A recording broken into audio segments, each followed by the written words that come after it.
¿Alguna vez has estado en un grupo de mujeres y has sentido tensión? Quizás no hay algún conflicto literal, sino más bien la sensación. Alguien que quiere corregir a otra persona en público, alguien cuestionando lo que otra acaba de decir, alguien tratando de demostrar que tiene la razón, miradas de arriba abajo.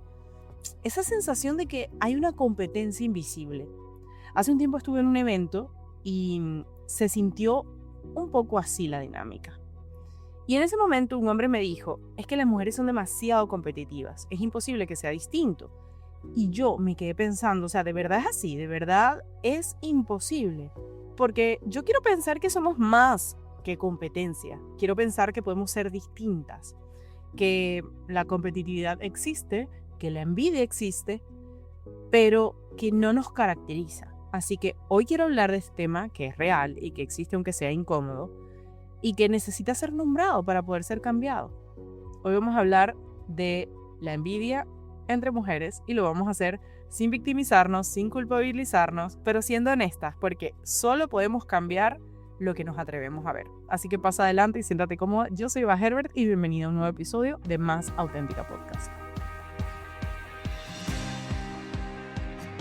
Podría empezar el episodio diferenciando competitividad de envidia, pero creo que no es necesario hacerlo porque son dos conceptos totalmente distintos y creo que la raíz de esta sensación de competencia que solemos tener las mujeres, ahora mismo las personas en las redes sociales, etcétera, pues viene dada por esa emoción inicial en gran medida, que es la envidia. Una emoción que creo que es vital poder comprender, entender y mirar sin tanto juicio para que la podamos aceptar, abrazar y mirar desde una perspectiva distinta, porque siento que la envidia ha sido empañada históricamente desde lo social, desde lo cultural y desde lo religioso, como algo prohibido, algo que no se puede hacer. Incluso se habla de una envidia sana, una envidia que no es sana, maliciosa, maligna, mala. Y hoy yo te quiero traer desde una perspectiva científica y psicológica cuáles son realmente los términos apropiados para referirse a los tipos de envidia y pues la función que tiene esta emoción. Si tú has escuchado los episodios previos sobre emociones, sabrás que toda emoción tiene una función y la envidia no dista de ello. La envidia es una emoción que tiene un componente psicobiológico, tiene una razón de ser y nos trae un mensaje. Y yo creo que con todo este empañado cultural, ¿no? Que nos ha mostrado la envidia como algo negativo desde que la vimos en la comunión o si perteneces a una religión cristiana, habrás escuchado que pues básicamente la envidia no es algo que esté permitido o que esté bien visto, ¿no? Y creo que en esta cultura occidental es la visión que más nos marca a todos. Entonces, es muy difícil decir yo siento envidia con naturalidad, con ligereza. De hecho, sabemos que hablar de emociones ya es complejo, pero la envidia aún más, ¿no? Entonces, creo que entender que la envidia no es más que una reacción de nuestro cuerpo y que tiene la función básicamente de movilizarnos, de movernos a hacer cosas que queremos hacer. Va a ayudarnos a mirarla quizás desde una perspectiva distinta. Creo que abrir la puerta a la envidia en la serie Envidiosa, spoiler alert del tamaño de una catedral, hoy vamos a hablar de Victoria Mori como eje central de este episodio prácticamente porque creo que evidencia de manera muy clara cómo la envidia está presente. O sea, desde que empieza la serie nos está mostrando una discusión innecesaria sobre si es mejor subir por las escaleras o por el ascensor y todo porque estaba compitiendo básicamente con una chica que está vestida con ropa deportiva y que se ve que viene de realizar alguna práctica de ejercicio. Entonces, ni siquiera se trataba de las escaleras, ni siquiera se trataba de quién usaba, quién le daba el espacio a quién. Se trataba de ganar, ¿no? De tener la razón. Y que la otra persona no tenga la razón. Ese es el eje que mueve a Victoria. A Victoria la mueve la competencia y el ganar. O sea, desde niña ella está tratando de ganar. Y de hecho, en la última temporada, en una conversación con Bruno, donde están jugando, Matías, él y ella le plantea, no, es que no, que jugar nada, o sea, es ganar, es quien gana, o sea, para ella es súper importante ganar. Y, y creo que desde ese lugar tan humorístico, tan liviano, tan ligero y tan divertido, pues esta serie nos muestra una emoción que vivimos día tras día y para la cual no estamos preparados biológica y evolutivamente. Y te digo por qué. Los estudios que se han hecho en envidia han demostrado cómo nosotros, digamos, podíamos gestionar la envidia anteriormente con mayor facilidad, con mayor ligereza, porque básicamente podíamos hacerlo en grupos de 50, 150 personas. Pero cuando tú entras a Instagram y tú puedes ver 500 perfiles en un día, pues el rango, el espacio para compararte es mucho más amplio y existe más espacio para tú cuestionarte con realidades que quizás ni siquiera se parecen a la tuya, porque no lo sabes, al final tú ves algo que puede que se parezca, pero no necesariamente lo es, pero por estar en tu teléfono ya se siente más cercano y hace que tú te cuestiones tu vida. Y creo que en ese lugar podemos caer desde muchos puntos de vista. Por ejemplo, hay estudios que demuestran que las mujeres nos envidiamos más en relación a la atención de pareja, las habilidades de crianza, el aspecto físico. En cambio, los hombres tienden a envidiar más el estatus, el poder y la situación socioeconómica en la que estén o laboral, ¿no? Y yo creo que el saber esto nos ubica en un lugar mucho más compasivo con nosotras. Entender por qué tú quieres lo que la otra persona tiene. Entonces, vamos a ir poco a poco entendiendo que esta emoción llamada envidia, pues ha venido con una función o varias funciones, mejor dicho, porque no es una sola, pero la principal es motivarte, movilizarte, como te decía hace unos minutos. Y cuando hablamos de movilización o de motivación, es porque tú ves algo que tú quieres, que la otra persona tiene. Y la envidia te dice, yo quiero eso también, yo quiero lo que el otro tiene. Entonces, digamos que tu atención, tu memoria se centran en eso para ver cómo lo consigo. Y, a ver, esa función es adaptativa, porque es la que te ayuda a saber que tú quieres lo que estás viendo allá afuera. Por ejemplo, no sé, ves que tu amiga ya por fin consiguió una relación y te dices, yo también quiero. O sea, estoy viendo que está con un chico que la trata súper bien, que están en un lugar súper cómodo, que comparten espacios muy bonitos, que se comunican, se respetan. Yo también quiero eso. Ese lugar de la envidia, pues, digamos, es funcional, es adaptativo, porque me ayuda a mí a tener una referencia para desde ese lugar ver qué puedo hacer. Entonces, esto nos ayuda a empezar a ver la envidia desde un lugar un poco más amable, un poco más comprensivo, ¿sí? Porque creo que el no haberlo hecho así desde un principio hace que, pues, de entrada ni siquiera eh, querramos saber sobre el tema, ¿no? Nos hablan de envidia como, uy, yo en ese terreno no entro. De hecho, poco se habla de la envidia que se sienten entre amigas. Y yo como profesional de la psicología lo veo a diario y es algo que trabajo en terapia con mis pacientes y que definitivamente en ese lugar seguro se sienten en la posibilidad de decir las cosas que envidian, ¿no? Y yo contrasto un poco con lo que los estudios científicos establecen. Y sí, las mujeres tendemos a envidiar la atención de la pareja que otra persona tiene. O sea, para que no suene confuso, básicamente que a mm, tu amiga, su pareja le presta mucha atención. Eso es algo que de alguna forma u otra genera envidia, ¿no? El que, oye, mira, ella quería un ramo de flores y él le dio un ramo de flores. Oye, mira, ella pidió ir este fin de semana a la playa y la llevaron a la playa. Eso es la atención de pareja. Luego el aspecto físico, el cómo está vestida, el cómo lleva el pelo, el cómo es su cuerpo, su rostro. y tal y como mencionaba, las habilidades de crianza con las cuales yo me siento reflejada, porque creo que en el momento en el que tú tienes un hijo, una hija, tú quieres dar lo mejor de ti para esa personita y buscas en tu entorno, ¿no?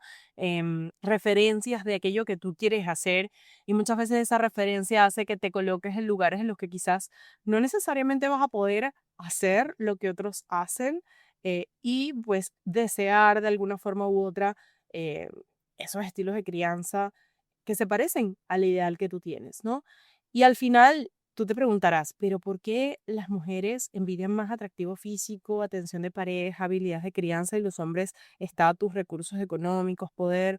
Pues porque estos dominios históricamente han afectado el éxito reproductivo de forma diferente para cada sexo, para cada género. Entonces, em, digamos que lo que ha arrojado la ciencia ha apuntado hacia este lugar, aunque obviamente, como todo, nada es blanco o negro, pero sí esos datos nos ayudan como a ir entendiendo un poco más cómo es la envidia, ¿no? Cómo de alguna forma se va sintiendo de manera distinta.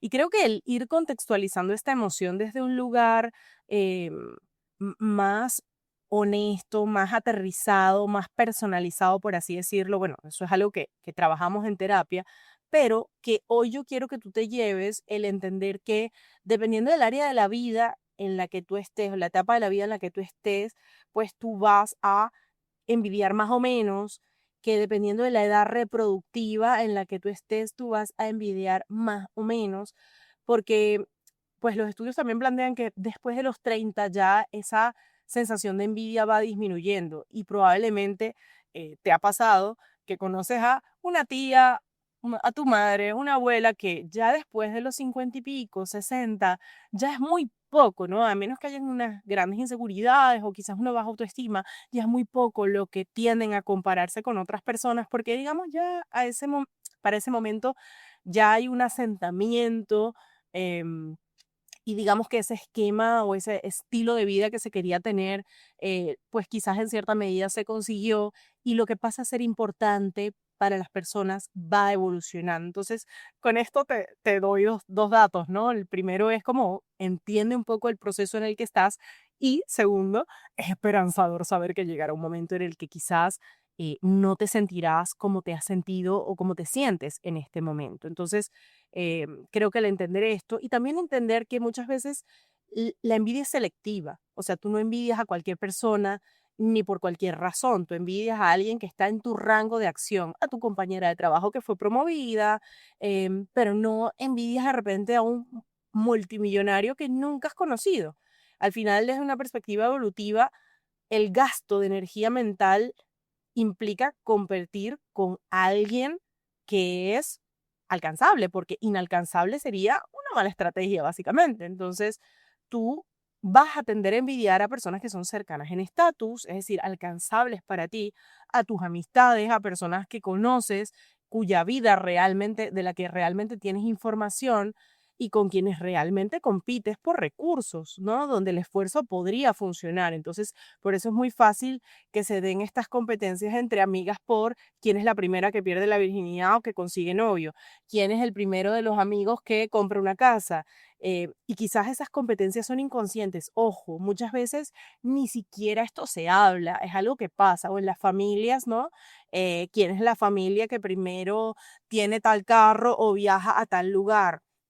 Pero al final la envidia te va empujando hacia competencias donde el esfuerzo puede dar ciertos resultados, ¿no? Y por eso es muy importante entender qué juego estamos jugando en la sociedad para no engancharnos en cualquier competencia, porque, a ver, sí hay competencias que son sanas, por así decirlo, pero no vamos a entrar como en esas dinámicas sociales en las que quizás terminamos como yendo a un lugar en el que nos sentimos inferiores o que no somos suficientes. Ese no es el punto ni de este episodio, ni de la envidia tampoco. Al final la envidia busca darte una señal de que hay una serie de recursos y qué es lo que hace la envidia. Bueno, en primer lugar, enfoca tu atención, o sea, te lleva al problema. Ok, esa persona tiene lo que yo necesito. En segundo lugar, guarda la información en mi memoria. Entonces, para que tú no olvides esa amenaza, está ahí dando vueltas y tú estás pensando, Dios mío, yo quiero ese vestido que ella tenía, yo quiero ese vestido, ¿por qué yo no tengo ese vestido? Y se te queda. Y cuando vas a la tienda, ves el vestido y dices, este era el vestido. En tercer lugar, te motiva a actuar para reducir esa desventaja. Tú terminas como movilizándote y dices, bueno, lo voy a comprar, ¿no? O, bueno, voy a buscar la forma de acercarme a eso que yo quiero. Entonces me compro otra cosa que quizás no es el vestido en específico, pero sí algo que me haga sentir que tengo eso que yo quería, ¿no? Y de alguna forma u otra también te motiva a prevenir que vuelva a pasar. Entonces, constantemente te está moviendo hacia lugares. Tu cerebro va detectando que alguien tiene algo que tú necesitas para sobrevivir, slash prosperar. O sea, al final recuerda que tu cerebro quiere protegerte. Todo el tiempo tu cerebro quiere protegerte. Entonces, cuando la envidia aparece em, como parte de tu sistema nervioso central, cuando tú sientes la envidia, es básicamente una alarma que te está diciendo, atención, aquí hay una desventaja que tú necesitas corregir. Y por eso tú te sientes como te sientes. Ojo, la envidia es egodistónica. ¿Qué significa esto en psicología, Eva? Egodistónico es que se siente desagradable, que la sensación que yo tengo de esta emoción es displacentera, tal y como la rabia, el miedo, la ansiedad, son emociones que se sienten egodistónicas. Cuando tú las sientes en tu cuerpo, tú te sientes mal y tú no quieres sentir este tipo de emociones. Entonces tú evitas, ignoras, olvidas, tratas de borrar que existe esta emoción para no poder conectar con ella. Pero al no conectar con ella, lo que hace es alejarte de aquello que tú quieres. Entonces, algo que yo tiendo a decirle a mis pacientes, porque cuando nosotros trabajamos este tema en terapia, nos vamos profundo, o sea, realmente la idea es dig in, o sea, irnos hasta lo más profundo para entender de dónde viene. Ya Freud hablaba muchísimo de la envidia, a mí me ha parecido siempre fascinante y yo digo que es constitutiva de la psique femenina, porque, bueno, es constitutiva de la psique de ambos humanos, o sea, de ambos géneros, pero creo que en nosotras particularmente por cómo está dada la estructura de la sociedad, la mirada que nos han dado de la envidia es como que nos pertenece a nosotras, solo nosotras la tenemos y en nosotras es maliciosa, ¿no? Y a mí me encanta apropiarme de estos mitos que al final pues responden a formas en las que la sociedad ha desprestigiado a las mujeres, pero como una forma de que nos apropiemos de nuestra propia historia. Si esto forma parte de mí, ¿cómo puedo hacer para vivirlo desde un lugar que sea más agradable? ¿Y eso qué significa? Al final, la idea es que tú puedas abrazar tu envidia y no irla ignorando, ¿no? Y yo creo que en eso la serie de Envidiosa fue magistral, porque es como una cachetada constante a pensamientos que probablemente tú has tenido, pero que Vicky se permite verbalizar, se permite decir, se permite poner en palabras y verlo allá afuera hace que sea mucho más digerible, mucho más agradable de mirar y por eso digamos que cala más en nosotras y pues hace que sea más sencillo de entender, ¿no? De hecho, hay una comediante dominicana que se llama Patricia Peña, que ella empezó a hablar de la envidia creo que hace un año, un poco más de un año, y cuando ella empezó a hablar de esto, o sea, sus redes explotaron, porque claro, ella habló de algo que vivimos en silencio las mujeres y que de alguna forma u otra nos permea, interviene en nuestros pensamientos, en nuestras conductas, en nuestras relaciones con nuestras parejas, con nuestras amistades, pero que en ningún lugar se siente como seguro para poder hablar. Y cuando ella dijo, las mujeres a las que yo le tengo envidia son las venezolanas, las que tienen los ojos claros, etcétera, pues muchas mujeres dijeron, ahí estoy yo, se sintieron vistas, se sintieron reconocidas, ¿no? Y creo que es parte de esa misma am, mirada consciente y a donde debemos apuntar. Y por eso creo que tanto Patricia como Envidiosa como serie han puesto en evidencia una emoción muy humana y muy real y que es necesario poder abrazar, entender, aceptar y asimilar como parte de nuestra historia. Ahora bien, yo quiero que nosotras entendamos también, oye, porque la envidia a mí me lleva a competir. Ya yo te dije por qué se siente desagradable, porque es parte de la constitución que tiene para movilizarte a hacer algo, porque por ejemplo, la alegría es egosintónica, se siente bien. Las emociones placenteras no te movilizan a hacer nada porque ya estás teniendo, ¿ok? Con esa reacción psicobiológica que trae, ya estás teniendo la consecuencia de la emoción. No necesitas moverte a hacer nada más que abrazar y disfrutar esa alegría. Ahora bien, cuando la emoción es desagradable, lo que busca es que tú te protejas, que tú busques hacer algo para salir del lugar en el que estás. En el caso de la envidia, para que tú consigas eso que tú quieres. Entonces, cuando nosotros entendemos que la sociedad en la que vivimos no ha sabido ubicar esta emoción y de alguna forma u otra la estructura en la que vivimos promueve la competencia, pues tú vas a entender de alguna forma u otra porque tú terminas quizás enganchada en competencias que no son necesarias. Y es que históricamente ha habido, bueno, una escasez de espacios de poder para nosotras las mujeres. Durante siglos había un solo lugar en la mesa y nos tocaba pelear por ese lugar. Incluso ahora que hay más espacios, muchas mujeres siguen actuando como si solo hubiera uno.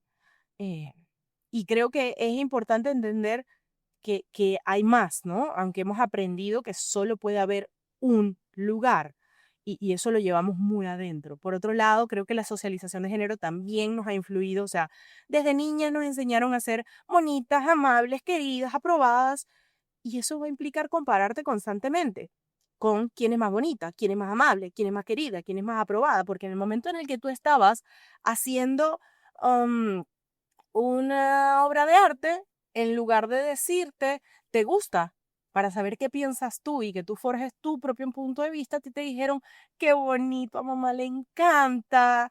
Y entonces, claro, tú empezaste a mirarte en el afuera, en lo que el otro ve de ti. Y luego eso se extrapoló a que, mira tu primita cómo pinta, y entonces tú empezaste a compararte con tu primita, y así sucesivamente, ¿no? Y luego a nivel social, los concursos de belleza, los cuadros de honor en la escuela, las boletas con ranking, uf, todo eso nos fue enseñando que tienes que ser mejor que. Yo me acuerdo que yo tenía tranquilidad y paz hasta el momento en el que aparecieron las computadoras, porque se me cayó la cédula al piso. Yo soy de la época en la que la boleta, donde iban tus calificaciones, pues era a mano. Tu profesora la escribía, rellenaba cada calificación y firmaba a mano. Pero ya cuando pasé a la secundaria, hubo esta migración a lo digital. Ya las computadoras existían, ya habían unos software que no solamente te sacaban tu promedio, sino que te calculaban en qué lugar estabas en función de tu salón de clases entero. Y una competencia que era sobre qué fotico estaba en la cartelera del pasillo, que si no pasaste por el pasillo no te enteraste, ahora estaba en las boletas de todos. O sea, ya tú sabías qué lugar ocupabas y cuál era el promedio del salón y si tú estabas por encima o por debajo. O sea, dime tú si eso no motiva a la competencia. Entonces, un sistema educativo competitivo donde desde chiquitos, olimpiadas, quién es el mejor estudiante, estamos entrenados para competir y no para colaborar. Y ahora las redes sociales amplificaron esa competencia, se intensificó. Entonces estamos comparándonos constantemente con vidas editadas y, Dios mío, Meta lo logró. O sea, apuntar a una necesidad que los seres humanos tenemos, que es esa aprobación. Entonces ahora los likes o los me gusta sirven como validación constante. Los algoritmos que promueven a quién se mira y a quién no se mira. Se mira quién gana y quién no gana aparecer en el feed, en el popular, en las búsquedas, etcétera. O sea, al final es un constante medirte con otras personas. Y bueno, si a esta ecuación le sumamos el patriarcado y el capitalismo, este episodio no terminaría. Así que básicamente ya entiendes por qué compites. No eres tú, mi amor. No eres tú. Es la sociedad en la que vives. Y yo creo que ahora nos toca entender cuáles son esas razones por las que de manera individual cada una de nosotras ha entrado en esa rueda de hámster, ¿no? Y cada una de nosotras va a tener la que considere. En primer lugar, tener una baja autoestima. Cuando tu valoración de ti misma es negativa, los demás siempre van a ser mejores, siempre van a parecer mejores, porque tú te comparas y en esa comparación sales perdiendo. Luego tus inseguridades que van a incrementar esa percepción de brecha, ese espacio entre, oye, quién sí y quién no. Si yo me siento insegura en mi trabajo y veo a otra mujer exitosa, o sea, esa brecha se va a ver y se va a sentir gigante. Y en lugar de admirarla, muy probablemente lo que voy a hacer es envidiarla. Luego, la necesidad de validación externa. ¿Cuánta necesidad tienes tú de que te validen? Porque cuando tú lo necesitas, la competencia se vuelve un espacio para conseguirlo. O sea, tú estás buscando constantemente competir. Y a mí me pasó, yo crecí en un espacio competitivo donde por mucho tiempo fui la primera del salón, cuando no podía ser la primera del salón, buscaba entonces competir en las Olimpiadas de ortografía y entonces le ganaba a los de quinto año estando yo en noveno grado y eso se me seguía reproduciendo y luego fui a la universidad y me metí en las novias de la escuela después de la facultad, después de la universidad y más adelante entonces me metí en Chicaí, en concursos de belleza históricamente, o sea, un montón de competencias buscando esa validación. Y tú crees que te sientes bien por un rato hasta que necesitas volver a competir y te das cuenta de que es un círculo vicioso. Luego están las heridas de infancia y apego, que muchas veces debajo de la envidia no está solo la envidia, sino hay heridas que se generaron cuando tú eras pequeña. Eh, por ejemplo, si tú tiendes a tener un apego ansioso, esa necesidad constante de validación, que hay un episodio de eso, que es cómo, el apego cómo se gestiona el apego ansioso en el amor, corre a escucharlo si no lo has escuchado. Luego, si tu apego es evitativo, ¿no? Esa distancia para entonces no sentir el dolor de no ser elegida, o en el apego desorganizado, esa ambivalencia entre querer y rechazar. O sea, si tú de niña competiste, por ejemplo, por el amor de uno de tus padres, pues de adulta probablemente vas a competir por el amor de otras personas. Y creo que es importante entender esto porque hay una ciencia detrás de la envidia y no es solamente, bueno, siento la emoción porque alguien tiene algo que yo quiero, pues también hay otros aspectos que están sucediendo, ¿no? Y es qué le pasa a mi cerebro a nivel específico, a nivel cerebral. O sea, cuando tú sientes envidia, se liberan dopamina y adrenalina. Y esas sustancias bloquean tu corteza prefrontal, que es la encargada de razonamiento. O sea, por eso cuando tú sientes envidia, tú no entiendes cuando a ti te explican, pero es que ella se lo ganó con esfuerzo, no te importa, porque tú estás en la emoción, en esa activación que al final está bloqueando tu corteza prefrontal. Y eso hace que tomes decisiones incongruentes y vas y te compras el vestido que tiene la chama, pero tú no necesariamente necesitabas el vestido, pero tú lo quieres tener porque ella lo tiene. Y nada te hace cambiar de opinión. E incluso actúas de forma impulsiva, lo magnificas todo, empiezas a entrar como este bucle de sobrepensar, pero porque ella sí tiene ese cuerpo y yo no. Oye, mira qué rápido le dieron a ella ese puesto de estudio o de trabajo y a mí no y empiezas a llevártelo a ti. Por eso la envidia duele, porque activa el giro del cíngulo, la corteza orbitofrontal, la ínsula, la amígdala, todas las áreas relacionadas con atención, memoria y dolor. Entonces, por eso la emoción se siente tan desagradable.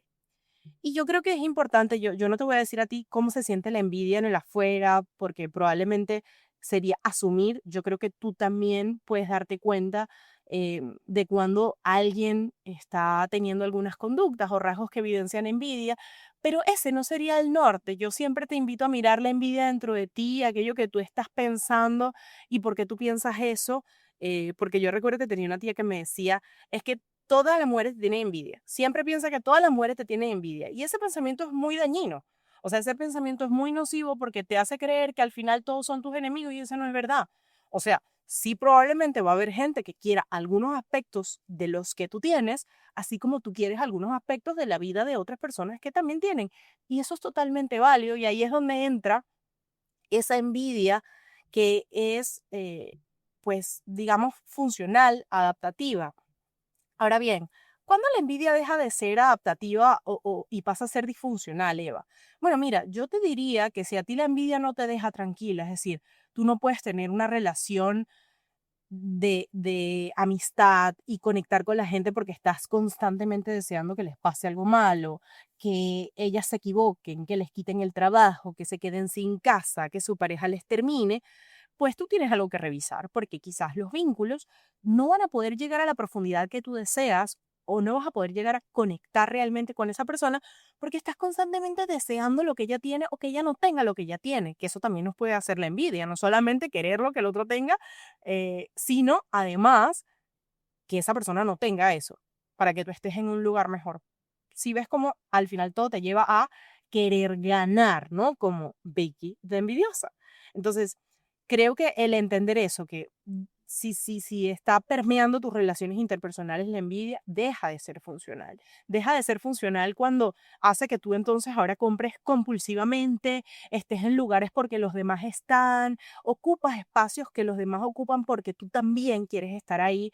Y no porque tú disfrutas ese lugar, sino porque no quieres ser la que falta, porque ya hay gente que está y tú quieres también estar en ese lugar.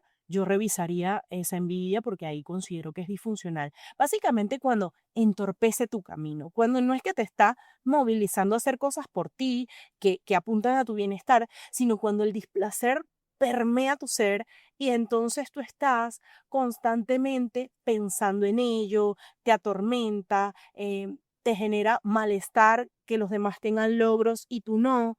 Ahí considero que deja de ser funcional, ¿no? Em, y yo sé que es un tema incómodo el que estamos hablando el día de hoy, y que así ha sido el episodio. Y te abrazo muchísimo de verdad porque sí, a veces sentimos esas cosas y está bien reconocerlo, pero también somos más que eso. La competitividad femenina existe, pero tiene raíces estructurales y también personales. No la puedes evitar, pero sí puedes gestionarla conscientemente, podemos crear espacios diferentes. Yo me acuerdo que cuando yo creé Beauty Value, o sea, nosotras al principio siempre éramos mujeres y a mí me fascina, porque yo he podido crear un espacio de trabajo en el que los chismes están prohibidos, o sea, nada se habla del otro buscando quitarle crédito, quitarle mérito, o sea, en ninguna medida. Si hay una crítica o un comentario, siempre es un aspecto a mejorar, siempre se hace en un lugar que sea desde la asertividad. Todos vamos a terapia en Beauty Value, entonces eso hace mucho más fácil conversar las cosas, atravesar las incomodidades que son normales y los conflictos interpersonales, pero de antemano siempre ha estado claro cuál es el norte y cuál es la misión y la visión. O sea, al final, si nosotras estamos tratando de cambiar el mundo y una mujer a la vez y tratando de que todas ustedes ganen seguridad, ganen autoescucha, ganen autoconocimiento. Tiene que ser desde un lugar donde ustedes puedan brillar y para eso tenemos que brillar nosotras. Y hay espacio para que todas brillemos. Nadie le quita el brillo a nadie y creo que siempre hemos tenido como súper claro que somos chéveres entre nosotras y que no hay esa dinámica ni de competencia ni nada por el estilo. O sea, creo que Beauty Value en ese sentido es bastante horizontal, a pesar de que yo sea la creadora, la fundadora, etcétera.